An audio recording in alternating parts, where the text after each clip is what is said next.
para falar sobre a perícia realizada ontem pela Polícia Civil.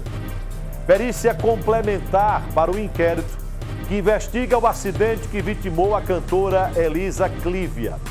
A polícia quer ter a certeza da velocidade que o ônibus estava na hora da tragédia. Acompanhe agora na tela do Balanço Geral. O trânsito no entorno do local do acidente foi interditado pelos agentes da SMTT durante cerca de 2 horas. Tempo suficiente para que os peritos usassem os instrumentos necessários a fim de definirem a velocidade do ônibus no momento da colisão. É que o tacógrafo, disco obrigatório em veículos pesados, não foi recolhido como prova no dia do acidente, mas entregue depois pela empresa de ônibus. Mesmo assim, não marcava a velocidade em que o coletivo trafegava no trecho. Nós vamos ter que utilizar a mesma câmera, a mesma dinâmica, o mesmo espaço, para, em comparativo com as imagens produzidas hoje, com as imagens que foram feitas no momento do acidente, os peritos, a partir de cálculos físicos e de uma metodologia que eles melhor podem explicar, chegaram à conclusão da velocidade do ônibus no momento do acidente. Segundo o diretor do Instituto de Criminalística, o método já é conhecido e garante praticamente 100% de acerto. Nós vamos fazer agora medições de 2 em 2 metros com as balizas e depois marcar segundo a segundo essas posições.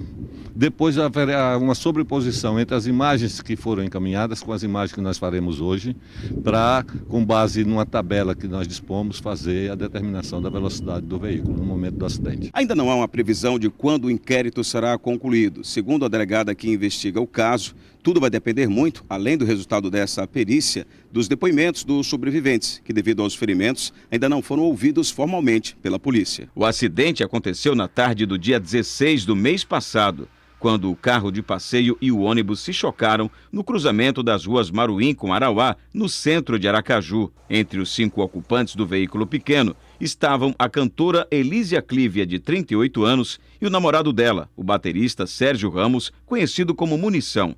Os dois morreram na hora. Entre os feridos, o sanfoneiro Paulo Teixeira de Carvalho e o empresário do grupo João Paulo Tavares, que seguem em recuperação no Rio Grande do Norte, estado de origem. Já o condutor do carro, Clébton José dos Santos, devido a um quadro clínico mais grave, permanece internado no Hospital de Urgência de Sergipe.